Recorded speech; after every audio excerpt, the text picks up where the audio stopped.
Hello guys, in this tutorial you will learn how you can add forms to your presentations on Gamma AI. So let us guide you through it. So navigate to your presentation. Let me go with this one here about Maine Coon cats for the sake of this tutorial. Navigate to your slide or card here to the left, or simply browse through your presentation. And let me add the form, for example, here.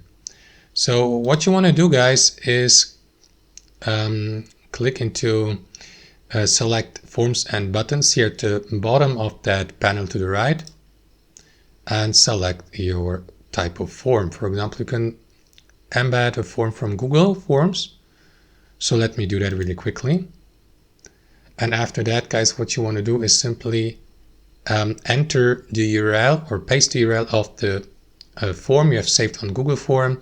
Here, click into Go and add it to your presentation. You will see that preview here, so you may move that block, for example, or form, resize it, of course, change its alignment, edit the form here.